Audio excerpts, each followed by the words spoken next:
Hi everyone, welcome back to कक्षा। So last lecture तक हम लोगों ने न्यूट्रिशन और रेस्पिरेशन जो है वो स्टार्ट करके कंप्लीट कर चुके हैं। In our first lecture we had a discussion that there are a total of 4 life processes which are nutrition, respiration, transportation and excretion.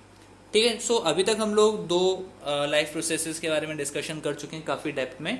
So from today let us start with transportation. Okay, so आने वाले lectures में will be discussing कि transport system क्या होता है, क्या ज़रूरत होती है ट्रांसपोर्ट सिस्टम की, बेसिकली ह्यूमंस में या इन जनरल किसी भी ऑर्गेनिज्म के अंदर ट्रांसपोर्टेशन की ज़रूरत ही क्या होती है।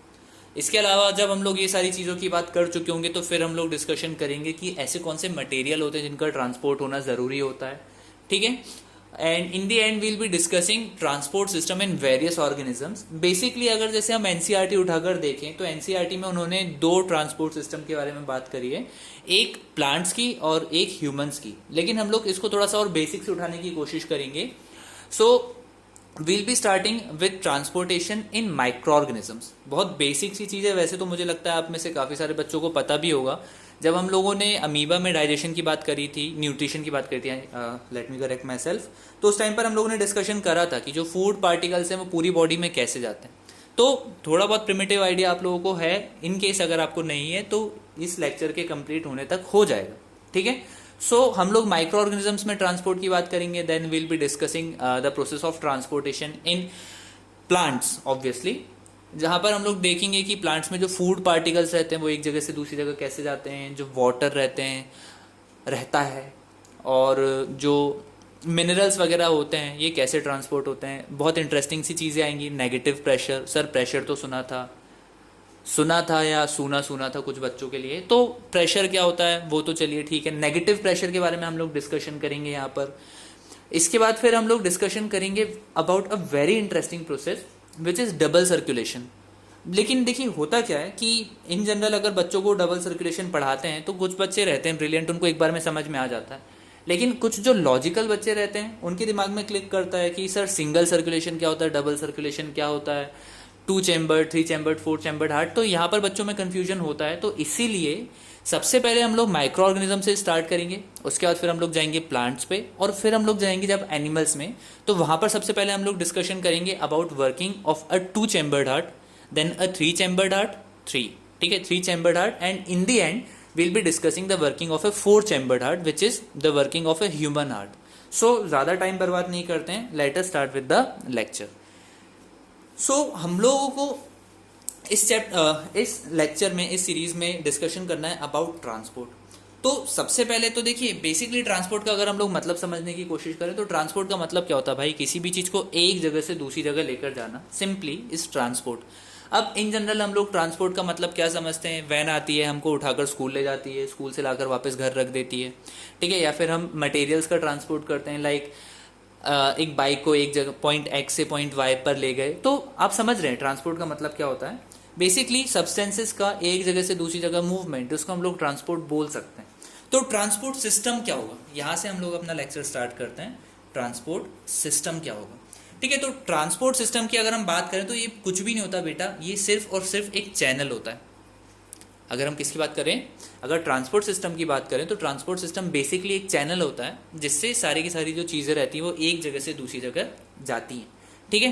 तो transport system is a channel जो कि ट्रांसपोर्ट करता है इसेंशियल सब्सटेंसेस को from one point to another, ठीक है। अब ये इसेंशियल सब्सटेंसेस क्या होता है, तो सबसे पहले तो अभी तक हम लोगों ने इस चैप्टर में जिन एसेंशियल सब्सटेंसेस के बारे में बात करी, पहले उनकी बात कर लेते हैं, ठीक है। सबसे पहले हम लोगों ने डिस्कशन करा था अबाउट न्यूट्रिएंट्स, ठीक है। तो nutrients are the essential substances which needs to be transported from one point to another. जैसे कि विली में फूड का कंप्लीट डाइजेशन हो गया था, लेकिन उसके बाद भी जो न्यूट्रिएंट्स थे उनको बॉडी के अलग अलग सेल्स में भिजवाना था, तो वहां पर हमको ट्रांसपोर्ट की जरूरत पड़ेगी। अच्छा, सेल्स के अंदर जब न्यूट्रिएंट्स जाएंगे तो उनका यूज होगा, like for the process of cellular respiration, तो न्यूट्रिएंट्स का यूज होगा। अगर न्यूट्रिएंट्स का यूज होगा तो एक बहुत डेफिनेटिव सी बात है कि वहां पर क्या बनने वाला है, वेस्ट बनने वाला है। तो उस वेस्ट को भी एक जगह से दूसरी जगह लेकर जाना पड़ेगा, ठीक है। अच्छा, ये तो बात हो गई कहाँ की, न्यूट्रिशन की। फिर हम लोगों ने डिस्कशन करा था अबाउट रेस्पिरेशन। तो रेस्पिरेशन के लिए एक बहुत इंपॉर्टेंट चीज की जरूरत होती है, बताइए क्या, ग्लूकोज तो ऑब्वियसली न्यूट्रिएंट्स में आ जाएगा। एक और चीज जिसकी जरूरत रहती है वो अपने पास रहती है ऑक्सीजन। तो oxygen needs to be transported from alveoli to various parts of the body. ठीक है, अगर ऑक्सीजन जाएगी तो सेल्यूलर रेस्पिरेशन होगा, और सेल्यूलर रेस्पिरेशन के कारण क्या बनेगी, कार्बन डाइऑक्साइड बनेगी। तो इस कार्बन डाइऑक्साइड को भी ट्रांसपोर्ट करना पड़ेगा एक जगह से दूसरी जगह। मतलब आप लोग समझ रहे हैं ना बेसिक लॉजिक। अलग अलग प्रोसेसेस को कैरी आउट करने के लिए जिन सब्सटेंसेस की जरूरत पड़ती है, अरे उन सब्सटेंसेस को भी तो ट्रांसपोर्ट करना पड़ेगा। तो ये तो कुछ सब्सटेंसेस हो गए। इसके अलावा आपके पास हार्मोन्स हो सकते हैं, आपके पास एंजाइम्स हो सकते हैं। तो ये अलग अलग सब्सटेंसेस होते हैं जिनको बॉडी में एक जगह से दूसरी जगह तक क्या करना पड़ता है, ट्रांसपोर्ट करना पड़ता है। तो अभी हम लोगों ने देखा बेटा ट्रांसपोर्ट सिस्टम क्या होता है। अरे कुछ नहीं होता, transport system is just a channel, ठीक है, विच इज रिक्वायर्ड और which is dedicated to transport material from one point to another और from one organ of the body to some other organ. अब वो जो सब्सटेंस है वो काम के सब्सटेंसेस भी हो सकते हैं, बेकार सब्सटेंसेस भी हो सकते हैं। सर काम के सब्सटेंसेस तो पता है कि न्यूट्रिएंट्स हो सकते हैं, ऑक्सीजन हो सकती है, हार्मोन्स हो सकते हैं, एंजाइम्स हो सकते हैं। बेकार सब्सटेंसेस क्या है, अरे बेकार सब्सटेंसेस को भी तो बॉडी के बाहर ले जाना पड़ेगा और ले जाने के लिए उनको ट्रांसपोर्ट करना पड़ेगा। अब क्या क्या हो सकता है, न्यूट्रिशनल वेस्ट हो सकता है, मतलब आपके फूड में अगर कुछ वेस्ट बच गया, कोई टॉक्सिक सब्सटेंस हो गया या फिर कोई अनडाइजेस्टेड सब्सटेंस हो गया तो उसको बाहर निकालना पड़ेगा। ऐसी एक वेस्ट हो गई कार्बन डाइऑक्साइड। तो समझ रहे हैं ना आप, अलग अलग मटेरियल्स का ट्रांसपोर्ट करना रहता है। अच्छी बात है। यहां से अब हम लोग बेटा डिस्कशन करेंगे अबाउट ट्रांसपोर्ट इन ऑर्गेनिजम्स। देखिए अपन बहुत फंडामेंटल से इसे उठा रहे हैं बेटा, ठीक है, बहुत ही फंडामेंटल से। ठीक है, सबसे पहले अगर हम सबसे प्रिमिटिव ऑर्गेनिज्म की बात करें तो सबसे प्रिमिटिव ऑर्गेनिजम्स हम लोगों के पास क्या होंगे, मतलब सबसे बेसिक ऑर्गेनिजम्स, प्रिमिटिव तो नहीं बोलना चाहिए, सबसे बेसिक ऑर्गेनिजम्स हम लोगों के पास क्या होंगे बेटा, माइक्रो ऑर्गेनिज्म, CRO। देखिए सर ने माइक्रो ऑर्गेनिजम्स की स्पेलिंग गलत लिख दी। सो अगर हम लोग बात करें किसकी, दिन पूरे हो गए यार सो अगर हम लोग बात करें इसकी transport system in various organisms, तो सबसे बेसिक ऑर्गेनिजम्स हम लोगों के पास क्या होंगे, माइक्रो ऑर्गेनिजम्स। अच्छा, इन माइक्रो ऑर्गेनिजम्स में भी सबसे तुच्छ वाला उठा लेते हैं जिसका नाम हम लोगों को पता है क्या होता है, अमीबा। ठीक है, अब अगर अमीबा की बात करें, अमीबा में ट्रांसपोर्ट कैसे होता होगा, तो याद करिए अपने पुराने दिन जब हम लोगों ने डिस्कशन करा था अबाउट न्यूट्रिशन इन अमीबा। तो वहां पर हम लोगों ने देखा था सबसे पहले भैया क्या होता है, सबसे पहले अमीबा फूड पार्टिकल की तरफ जाता है, फिर स्यूडोपोडिया बनता है, फिर फूड वैक्यूल बनता है जिसमें फूड के साथ थोड़ा सा वाटर होता था, पेप्सी नहीं होती थी, वाटर होता था, है ना। सो फूड के साथ वाटर होता था, फिर उसके ऊपर एंजाइम्स रिलीज करे जाते थे, फूड का ब्रेक डाउन होता था, और फिर वो डाइजेस्टेड फूड पूरी बॉडी में कैसे जाता था बेटा, सोचिए। उस फूड को पूरी बॉडी में ट्रांसपोर्ट करने के लिए जो प्रोसेस होती थी वो क्या होती थी, डिफ्यूजन। ठीक है, देखिए अगर हम अमीबा की बात करें तो अमीबा के पास कोई डेडिकेटेड ट्रांसपोर्ट सिस्टम नहीं होता था। क्यों? क्योंकि एक सिंगल तो माइक्रो ऑर्गेनिज्म था, एक सिंगल सेल था। तो माइक्रो ऑर्गेनिजम्स में इन जनरल क्या होता है, जो ट्रांसपोर्ट होता है वो होता है with the help of the processes like diffusion and osmosis. अगर बिल्कुल प्रिमिटिव ऑर्गेनिजम्स की बात करें तो, ठीक है, तो जो सबसे बेसिक ऑर्गेनिज्म होगा, जैसे मैंने आपको एक एग्जांपल दिया अमीबा का, तो यहाँ पर होता क्या है बेटा कि अलग अलग सब्सटेंसेस, चाहे वो काम के हों चाहे वो वेस्ट मटेरियल हो, उनका ट्रांसपोर्ट एक जगह से दूसरी जगह या एक सेल से दूसरी सेल कैसे होता है, with the help of two processes which are diffusion and osmosis. ठीक है, लेकिन देखिए यहाँ पर एक प्रॉब्लम छोटी सी ये होती है, एक एडवांटेज भी है और एक डिसएडवांटेज भी। पहले एडवांटेज की बात करें, एडवांटेज यहाँ पर अपने पास ये होता है कि कोई डेडिकेटेड सिस्टम की जरूरत नहीं होती, सबसे बेसिक चीज। ठीक है, अगर हम लोगों के पास माइक्रो ऑर्गेनिजम्स हैं तो माइक्रो ऑर्गेनिजम्स में ट्रांसपोर्ट के लिए कोई डेडिकेटेड सिस्टम की रिक्वायरमेंट ही नहीं होती। ठीक है, लेकिन इसमें प्रॉब्लम ये होती है कि भैया ये जो प्रोसेस होती है वो काफी स्लो होती है। ठीक है, काफी स्लो होती है इन द सेंस कि जो मटेरियल है, अब अपन को पता है diffusion is a slow process. ठीक है, तो इसके कारण होता क्या है कि जो मटेरियल रहते हैं वो धीरे धीरे ट्रांसपोर्ट होते हैं। तो प्रोसेसेस लाइक डिफ्यूजन और osmosis are effective in case of microorganisms. लेकिन अगर हम थोड़े मैक्रो ऑर्गेनिजम्स की बात करें, जैसे अगर हम ह्यूमंस की बात करें या फिर हम प्लांट्स की बात करें, तो वहां पर सिर्फ ओस्मोसिस और डिफ्यूजन पर रिलाय नहीं किया जा सकता।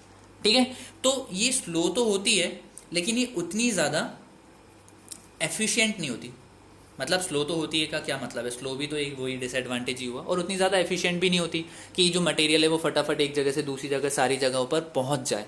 ठीक है, तो ये तो बात हो गई माइक्रो ऑर्गेनिजम्स की। अब माइक्रो ऑर्गेनिजम्स के बाद हम लोगों के पास क्या आएंगे, प्लांट्स आएंगे, और प्लांट्स के बाद हम लोग स्टार्ट करेंगे अबाउट ट्रांसपोर्ट इन ह्यूमंस। या ट्रांसपोर्ट इन एनिमल्स, तो वहाँ पर पहले 2 चैम्बर्ड और 3 चैम्बर्ड हार्ट की बात कर लेंगे, फिर we'll be discussing transport in humans. Microorganisms के बाद फटाफट तेजी से आ जाते हैं कहाँ पर, प्लांट्स पर आ जाते हैं बेटा।